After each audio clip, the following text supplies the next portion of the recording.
Adscast, EP4. Yo.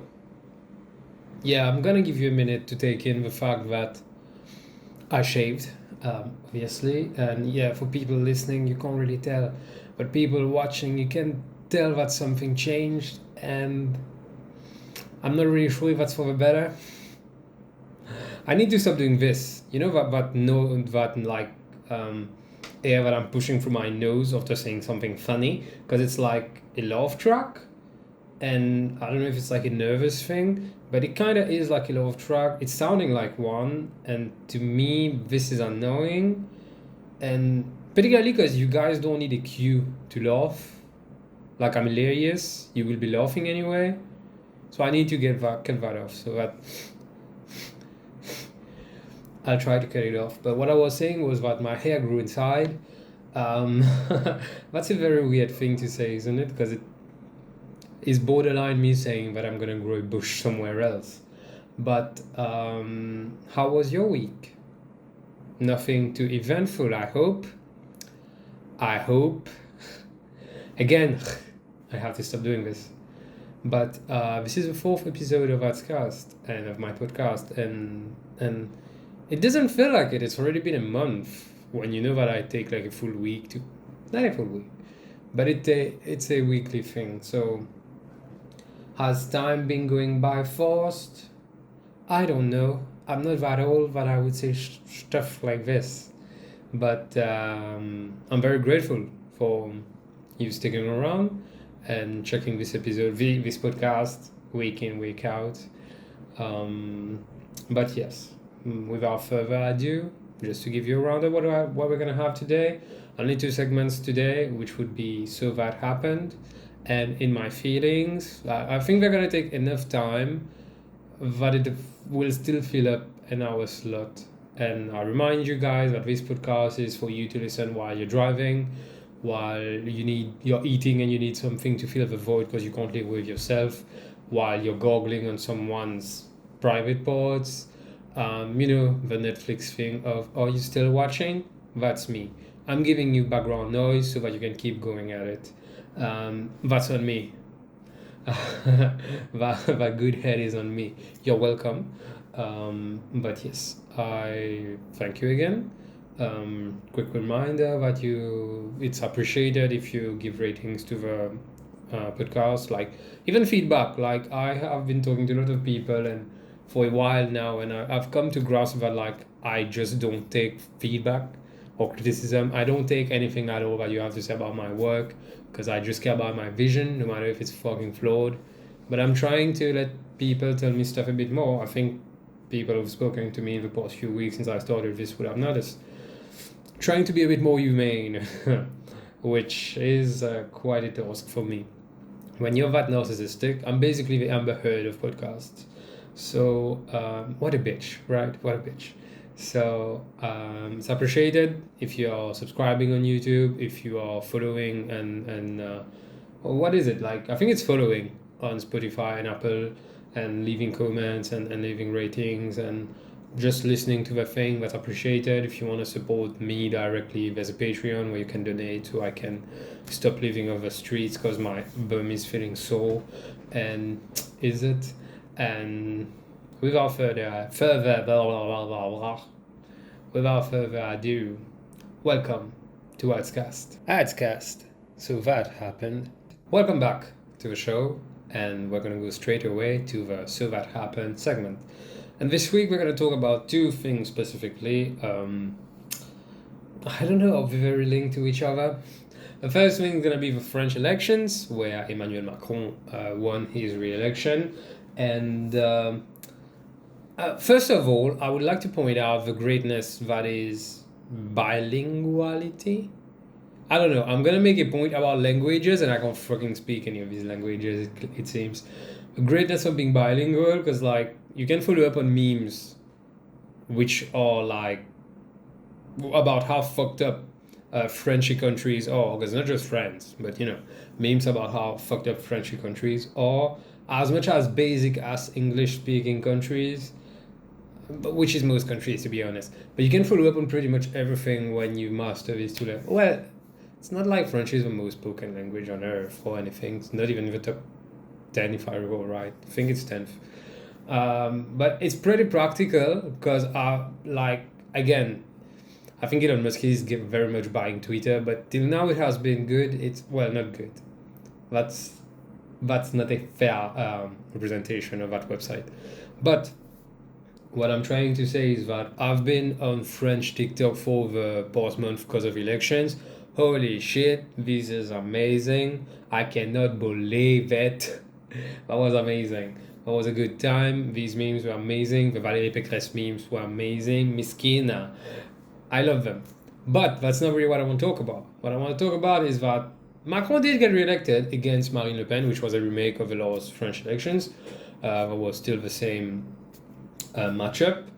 And this time around, Le Pen had a bit more support again. It's good. I mean, it's not as bad that Macron got elected instead of Le Pen. Le Pen is from Le Front National, which is the far-right party. You could call these people neo-Nazis. I don't know if I have to say, like, for legal reasons, that's a joke. I think I have to. For legal reasons, that's a joke. I have to kind of put disclaimers on statements like this, because you can't just call people a Nazi now. It seems as if we are the ones in the wrong when we call people Nazi. Anyway, Le Pen is very much a problem. Her dad was very much a problem and was very close to win the election. I think that was in 2002. He got very close to, that was, I think, against Jacques Chirac. Rest in peace. Also, you know, I grew up consuming French media mostly. Like in Mauritius, you got Canal Plus as the main media source, unless you want to watch freaking MBC. An uncle of mine said that once. You have MBC, you have Canal Plus at home, and you watch MBC. Is like buying pizza and eating jipin. And even this, I think, is a compliment to MBC, because jipin has its merits. I don't think MBC has any of its merits. Of course, there is my MBC on there, and they get her week in, week out to say the most ludicrous shit. This is really forbidden love. But brings a tear to my eye. But what I was saying was that once again they got close to getting power, but it's telling that, like, racism is just everywhere. France is, I would have really said that it's a very progressive country. It is a progressive country, but as in most white supremacist countries, it's not good, and it has like some ramifications. Because, like, remember Zemmour had quite a popular following. Well, with all the shit he spoke about, he only got 7%. With how the media was painting him as like the one man. Like, to start with, the dude was extremely racist. That should be enough. Your fucking name's Zemmour and you don't like Muslims? Make it make sense, bro. Make it make sense. But I don't want to go too in depth with the French thingy.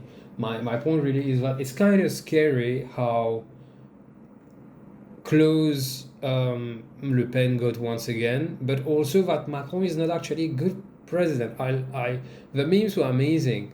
Like, there was one about Macron, your poor, die. I loved it. I just loved it. It was just like, doesn't that encapsulate his whole presidency? And he's got 5 more years, and most people voting for him are the old ones. Once again, we should put a cap on what age you're allowed to vote at, because old people fucking us over time and again. Yes, it's not here. It's not gonna directly. I hate that when people. There was the same when Trump got elected. A lot of idiots here were like, "Why do you have to care? Actually, I support him." He's like, yeah, why? You're supporting a supposedly billionaire. I don't get that. Like, people who support Elon Musk, he doesn't care about you. He doesn't know you exist. And people are so weird. Like, weird nerds defending people like Elon Musk, racists defending people like Trump. But here, that was weird. People were saying stuff like, "What do we care? That's not here." Do you know that the world is... I like making that joke that globalization is a lie, because, like, there are still a lot of barriers to actual globalization, to actual, like, the world is a village.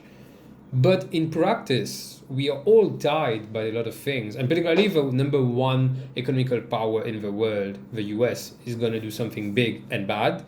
You're going to feel it. It's kind of narrow-minded to be like, if it's not in my yard, it doesn't concern me. It's very narrow-minded. Might be in the neighborhood. Someone might be killing people around, but they didn't come to my place and do it. I don't know. Well, it's not the exact same thingy. No, it would be more like something like the mayor is passing on very bad measures, but I'm not really impacted. Oh, this is gonna play in my feelings topic, but it doesn't really impact me. What's a big deal? That's very narrow-minded. I can't. Basically, that's what I wanted to say with that. So it's kind of scary when we act as if we don't care. Because I remember for the first time Macron went for the election, so 5 years back, Obama had to put out a message, and that was right after Trump got elected, and was like, friends, don't. Don't even think about it, because the UK just got Brexit, the US got Trump. Please, don't fucking do this. And yeah, he won, but the thing is, Macron came in as the younger candidate, the one who was going to actually be different, and he only thinks about money and not necessarily for the people. So I don't know, I hear myself say that, and I'm using like very simple terms, and I feel like a child saying this. You only care about money.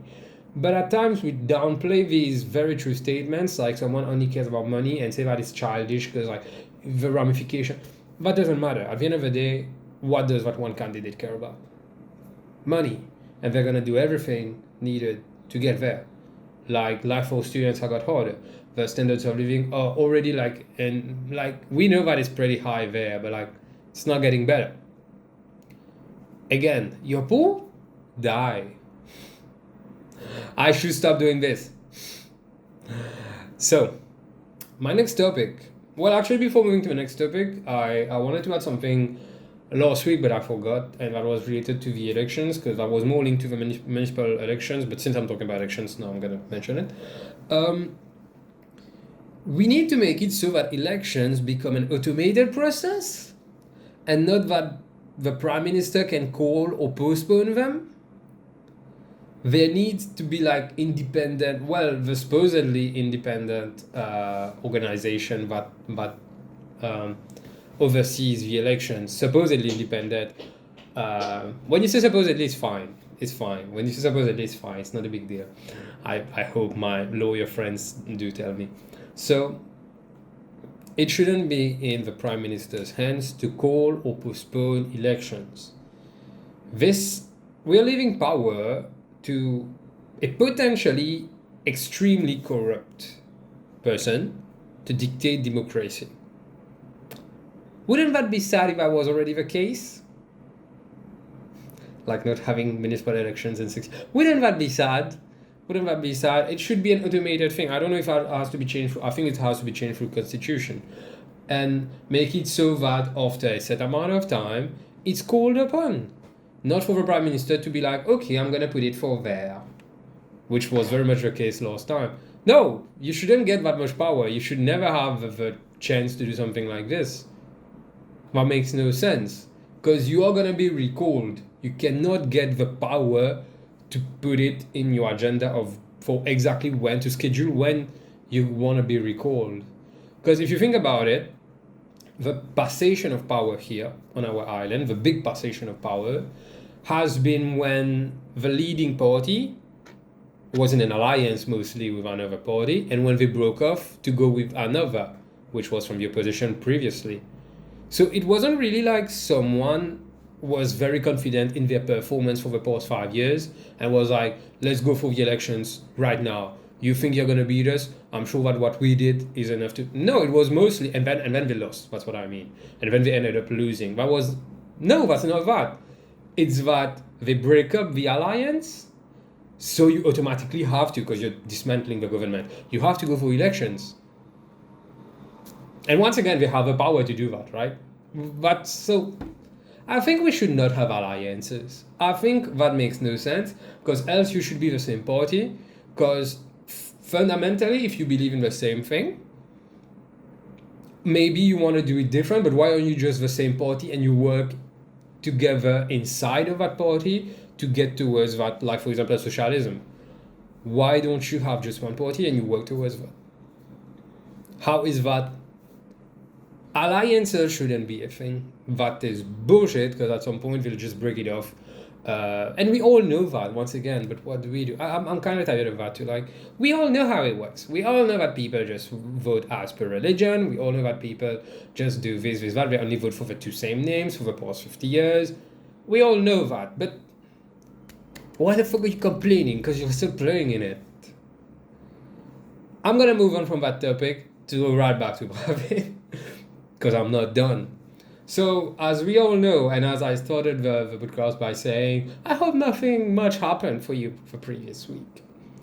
Well, I really hope nothing much happened for you. I wish that people would have like a simple and peaceful life, but is that ever an option? Our Prime Minister, while not being in the country, had a few comments about what was happening. His government is having prices rise at an exponential rate, and a lot of people cannot keep up. So a lot of people took to the streets. I'm not condoning, I'm not justifying, I'm not whatever. I'm just going factually on this one. A lot of people felt like they had something to say, because they feel like they don't have any way to get their voice out there. And can you really blame someone for that? Has change ever been made through trying to simply voice our things? Not condoning, not calling for people to go to the streets, although maybe like more manifestations would be required. Not saying that we have to riot for that, because I always thought that we were treated just well enough. The government treated us just well enough, particularly after Kaya, for us not to riot again. But a few people did tell me that, like, with how prices are hiking, they're kind of pushing people to the brink. And I'll talk about that more in my feelings. I don't want to be like foreshadowing things. My point is that he had comments which were very inflammatory. Particularly the thing about like some people just like, and bringing it back to Kaya. You do realize that for Kaya, what happened? Like, someone got killed in jail, someone who was a symbol for a whole community. I hate the word community in the respect of how it's used here, but you get what I mean. You do understand that someone got murdered, right? In jail, got murdered in jail. And you're kind of making a liaison between the two. There are a bunch of people. Okay, you want to put it as in like it's political parties, like enhancing that, because you want to say that the opposition is bad. That's a weird thing to say. I can hardly see what the opposition would get from, and I'll talk about that again more. I can hardly see what the opposition would gain from setting the country on fire. Because you kind of need votes from pretty much everywhere. And when you set the country on fire, the country is on fire. You get it, right? And when the country is on fire, some people are getting burned. And when they do, they can't vote. Let's put it like this. Let's forget about the human part of it. They cannot vote. It's kind of a weird thing, because these comments were pulled, and then he came back, I think 3 days back to the island, and the first thing he said was about how the police got his full support. The first thing he said was not, hey, let's talk about it. We hear you, I see you doing this. I want to understand why you're doing this. Of course, we all know why it is, but I want to work with you. No, that wasn't what he said. What he said was like, I back the police force, which has the means and everything. I back them to keep law and order. You know, last time I heard something like this was Trump saying shit like this for the BLM manifestations and riots. Again, you would not want to be compared to Donald Trump, would you? But let's forget about him, because Mauritius is not the US. A lot of people say that, and actually believe that Mauritius is the closest representation or mini representation of the US that you could find in the world. That's a topic for another episode. I will not waste some time here for this today. And I will have to wrap up so that happens soon, because we have to move. It's a podcast here, right? We have things to do, right? Gotta get move on. Purple you so much. So, first thing you have to say as the one leading is that let's talk, right? Call for dialogue, call for communication. Do not try to scare people by saying police will take measures needed. You know what you sound like when you say something like this. But you don't sound like 1,000 things, you sound like one thing when you say things like this. And at the same time, we know, like, I'm talking like this as if it was the same as when people were saying Trump is acting presidential, Trump is gonna start acting presidential. We're expecting, sorry. You're expecting a duck to not be a duck right now. And I don't want to do this. Because there are things that I have said about the Prime Minister before, as much as that's someone I would never support, except for my April Fools. I would never do an Oliver Thomas. Impossible. That's impossible for me. Please jot that down. That's impossible for me to do an Oliver Thomas for all the shit I would say, and then to be like, I have a Premier Ministre de proximité. Sorry, I have to switch to French. A Prime Minister which is close to us, listens to the... Shut the fuck up. I would never be able to do that. So please hold me accountable for this. I do ask people to hold me accountable for this. But at the time, just when he was elected, well, when he got power from his dad, remember that? Yeah, no one is ever going to forget about this. When he got power from his dad, I did mention that he's a good communicator because in the manner in which he speaks to the nation, although there's a lot of propaganda in there from the embassy, allegedly, supposedly, like for legal reason, that's a joke. As much as there's that, there's also like kind of the tone that he had in general was neutral enough. But that has changed because now, particularly after you win an election allegedly through the process, properly through the process, that has changed. You get that whole notion of power now. I've completely grabbed it. I've seized it. And it's really feeling like this, like we have a government that is speaking as if it's seized power and is never going to let go of it, and they're the only ones who can dictate here and there. These comments from him were poor. These comments were shameful. Laughable is putting it too lightly. But I just can't believe that a prime minister would just... Yeah, I mean, I can't believe it. If you follow enough of world news, you can see like dictators speak like this. But like, what are you gonna do? That's pretty much the... Sorry, I should stop clapping my hands because it's gonna catch on the mic. What are you gonna do? I'm in power, I do what I want. And basically, that's what I wanted to say because...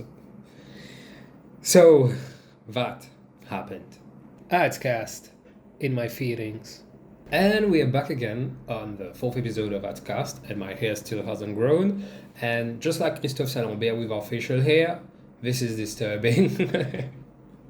You know what? I walk in my house and I just pass by like mirrors, or I see my shadow on the wall, and you just see that egg. This is traumatizing. This is trauma-inducing.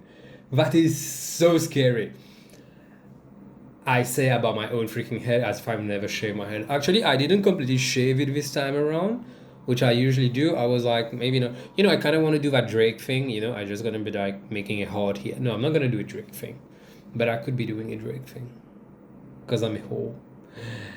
Let's go to In My Feelings for this week. So this time, what got me in my feelings for the 4th episode? Adrien, what got you so riled up? And this week's segment is going to be a bit of a walk around for me to get to my point. Because like I just mentioned that in the previous segment, but our Prime Minister said highly dangerous shit. That's a fact. And that the country literally caught on fire. That too is a fact. But for sure, the Chatwa news outlets have been spinning it around as if our god leader didn't say something really racial, allegedly. For legal reason, that's a joke.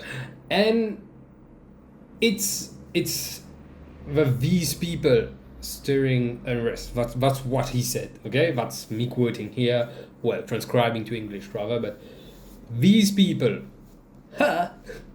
these people, are you perhaps talking about the race démon, air quotes, as previously mentioned by a former prime minister. Is that the people you're talking about? That's interesting. But we know that. We know that what to expect from the chatois. The chatois. Do you actually say the S? Because I'm like a Z. If you're watching NBC every day and being pissed at what they're saying, buddy, that's on you. Because like this circus will keep going. You can't complain if you're gonna keep watching. That's a message that I would want to pass on to everyone. Okay, I do watch it for my MBC because she is so cute. She's so nice. She's so amazing. I'll stop gushing over someone who works in the MBC. If you follow me on Instagram, you'll see that I'll keep doing it, but that's fine. So my point is that, yeah, don't complain because you're gonna keep watching it. I hate that. I've heard that from people that like, we listen so we know what lies they're telling us. What? You know they're gonna lie anyway. Isn't it better for you to just go through and seek the truth and just go with it, and no matter what they say, you're like, no, these are the facts. Why would you? Bruh. But how about the progressives? Like, you know, people who like fighting government, the people who yell Boulideo, the I love my country, I'm ashamed of my government gang, the gouvernement pas bon squad. Yes, I can keep going for like 30 minutes with a list of names for them. What is their view? Okay? Because to be honest, no one actually fucking cares about their view, but some of them have decided to voice out, so let's hear them out, I guess. So yes, lots of people have been speaking up about how fucked up what he said was. But following the riots, many have been telling people to just relax, think about the airport. What? Do you get the whole reasoning behind people rising up? Do you know what they're complaining about? Because being able to travel or tourists getting to come here doesn't feel like a pressing matter, innit? Particularly getting to travel. You know that the people going to the streets would never have the option to... You do? I have to cut off the noise, the air, the nose air. But you've seen how big of a nose? I wish I could meet Doja Cat. She would love it. And I would too. And being able to travel and tourists coming to Mauritius, I'm not sure if that's the primary concern of people who've been in the streets. Because this bullshit is what led me to this week's In My Feelings topic. How different people react to struggle around the island. And how, through that, because that's the name of the episode. I have to get the thumbnail. Does that work? Yeah, that works. Is there enough space?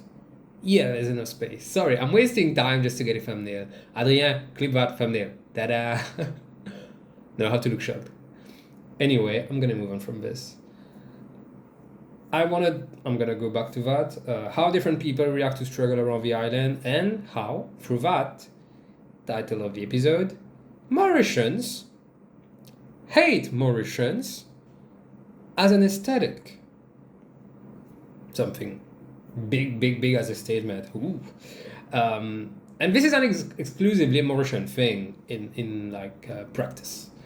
Across the globe, privileged folks are happy to turn a blind eye, or even worse, patronize oppressed people for their struggle. It's not new, not just to us. And basically what they're saying is that I don't suffer from it, so it can't be real. Chill, guys. To that degree of discrediting causes that do not straight away affect them. And well, I would say that struggles have varying degrees of severity. Going back to my point of not everything is fucking about you. You can't just say that what you feel in a way is the same for someone else. But all struggles are struggle. And they shouldn't be demeaned. Simple.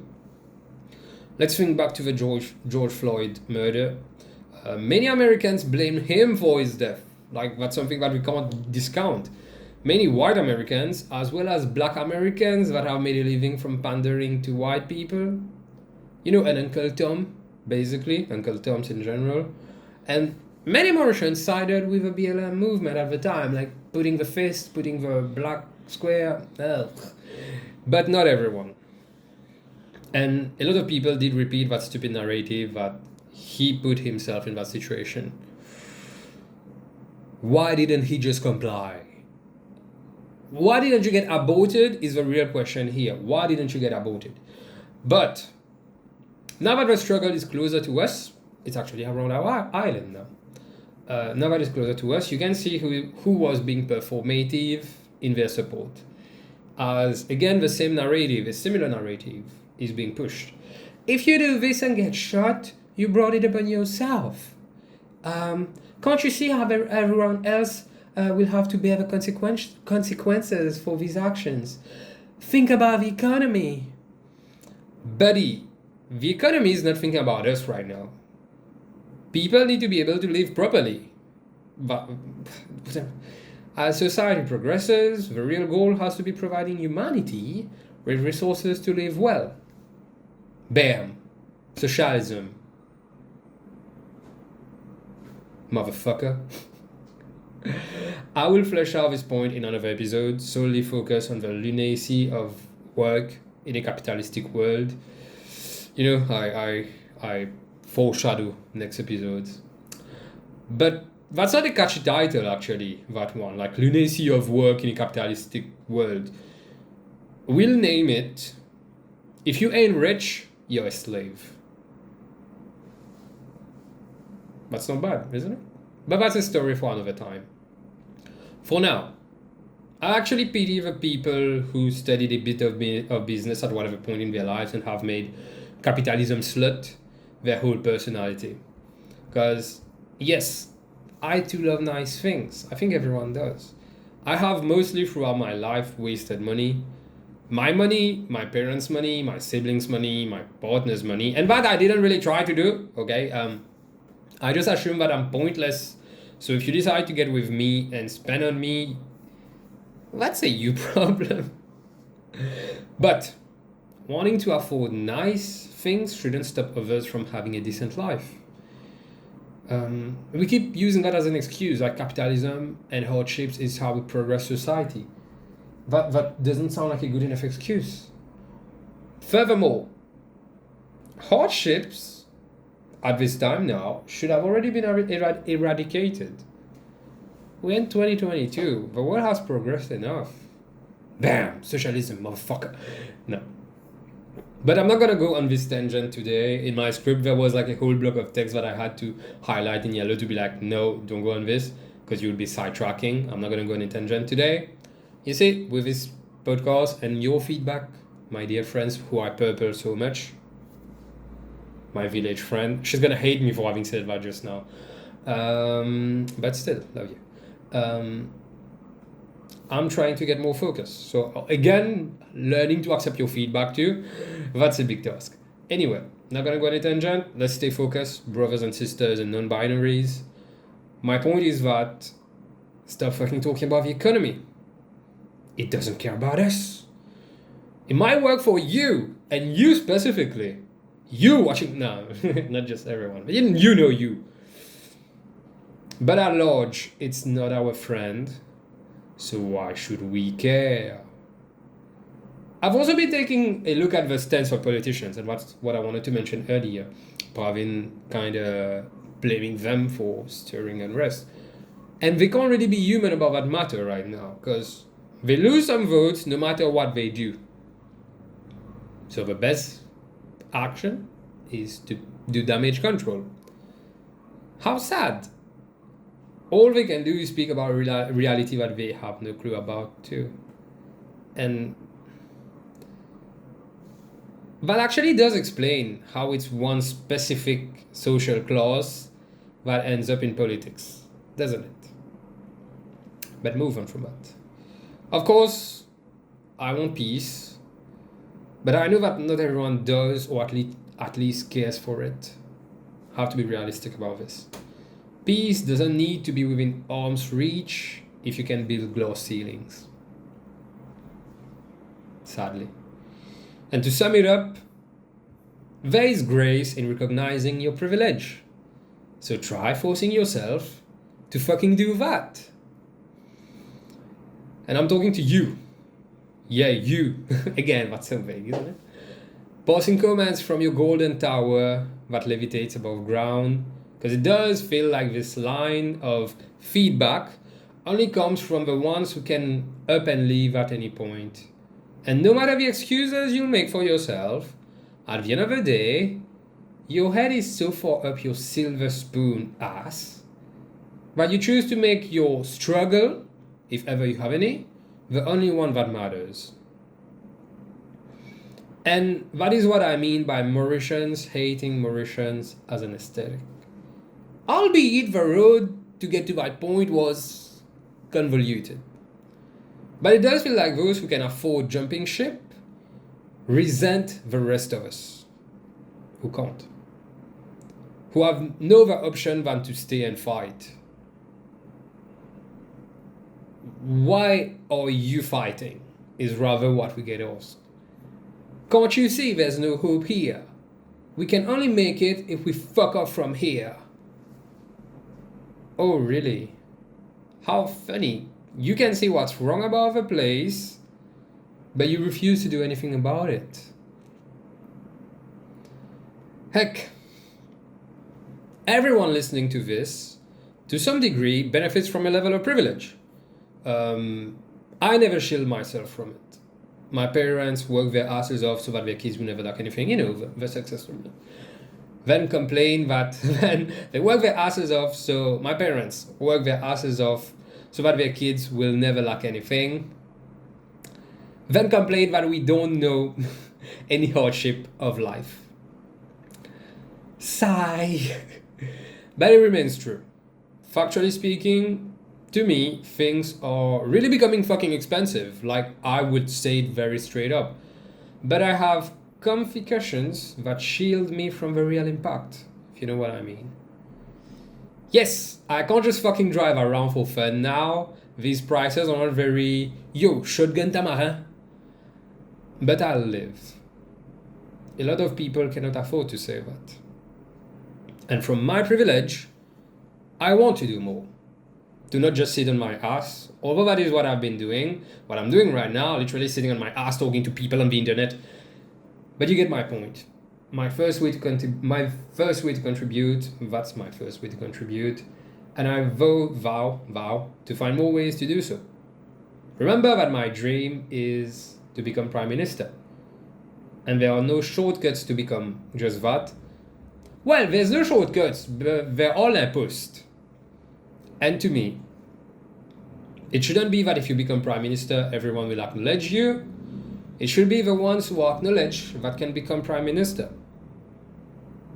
And then, I can do more to save the world. So I'll be counting on your vote. That's the first thing. But to wrap up this segment, I just want to point out that it's a fourth podcast, and all of them had a topic heavily tied to capitalism. At some point, we'll have to tackle that. But hey, all I wanted to say was, if you're unable to be humane, just shut the fuck up. And that got me in my feelings. Adscast. Hey, welcome back. After this very emotional, well, it was an emotional roller coaster, basically, that previous segment, but in my feelings. And I am still glad about it, because these are topics that need to be discussed, and that we, that thing of saying time and again, until the peuple, until la nation, it's a clear lie, but we don't want to, it's not that we don't want to, but a lot of people who have the power over means to actually move the needle don't. I had a conversation in the past with relatives about how if you're gonna go to like a manifestation, like we go as a community, and I'm like, yes, but I want to bring some of my friends who belong to, again, I hate the word community, but I want to bring some of my friends who identify as others than that community we're representing. I'm like, no, why? I'm like, because else you'll just look like a bunch of angry dudes in a stadium. You need people from the out. It's sad to say it like this, but you need people out there, not necessarily going through your struggle, to see your struggle. You need to get across that bridge. You need to put your hand out there. Even though they're not the first to give you a hand, you have to try and show them that you want to reach for theirs. You have to do that. You have to go across the aisle and try to get everyone to get on board to communicate and speak about these topics. Sad once again, because it does mean that like you always will need help to fight your fights. I don't think that's necessarily true, that you always need help to fight your fights. But you have to be aware of the ampleur of these fights. And every help matters. Every hand matters. Every hand counts. So yeah, you get an idea by the 4th podcast of how this is going to keep going. Fun fact, the initial name for this podcast, the first name I came up with was Save the World Cast, or Save the World Pod. And if you see when I'm editing, you can see the title of the episode is actually Save the World Cast. And then when I post, I will change it. I'll change it. You see, that's something I want to say in an interview when I'm very famous, when like I'm going on Radio 1 and they're like, Adrien. I would like you guys to have an idea of this, so that I want people who are on the same wavelength, who want to save the world, to tune in, and we can talk about how we can save the world together.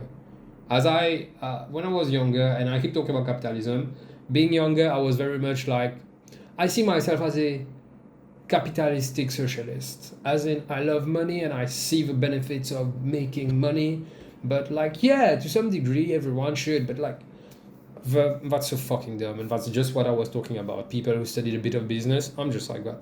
I was just like that. Studied a bit of business and then thought that's how the world works. That if you work hard you will make, no, that's not how it works. That's actually not how it works. But no, there are some success stories. It's bad that there are success stories, because it does mean that there will be a dime a dozen. There will be one among a million, and the rest of the million will never achieve that. There's another thing for this. There's an allegory of the monkeys and the ladders, and I guess I'll talk about this in the capitalism episode. But my point was that I believed in capitalism. I'm very glad that I grew up. I'm just sad now for people who still haven't. The older I grow, and I'll still be someone, I do this podcast all on my own, and well, not for long, because I'm trying to get a few friends to help me out, like to design a few things, to get a few friends to help me out with planning out the set once I can move to an office, to change the logo, because I think Adscast, I whip that out in 5 minutes, but I have an idea of what I want for you guys to have an image and be like, this is Adscast. You won't even read the title, you'll be like, that's this bitch. And the older I grow, the more community-based I become. And I hate the use of the word community in Mauritius and a lot of places around the world, but particularly in Mauritius, which is like Moban, like people like me, who look like me, who pray the same as me. I hate that. Community would just be people who, to me it's been that, who get together. Well, it kind of is that, they get together for religion. But religion is something pretty much imposed by birth. You can, yes, convert, but like, religion is fake, guys. Community would be people with same ideals getting together. Same ideals for me wouldn't be to say that homosexuals are sinners. I wouldn't say that trans people don't exist. I wouldn't say that's an ideal. People who get together and want to move a needle, who want the world to get better. So I get more community-based as I get older, and I'm trying to pause that over. Again, I'm such an Naruto fan that in the previous segment, I put an Naruto quote, and I don't know who's going to catch on to that. But, and yes, it's the weeb me talking right now, but something I wanted to say about Naruto is that, and I grew up with it, just like people who grew up with Harry Potter, which I also did, but J.K. Rowling's a cunt. I grew up with Naruto, and it's the manga that is gonna always my favorite and is gonna always represent me. I can see myself represented in it, but I'm gushing over it to get to that point. The core message of Naruto, which you will see mostly through, I think it was Azuma, is that you don't do things. The most important person is not the one at the head. The most important person is not a person, is the people as one. It's so sad that Azuma had to fucking die for us to get that lesson. I want to cry just thinking about that. That big of an impact.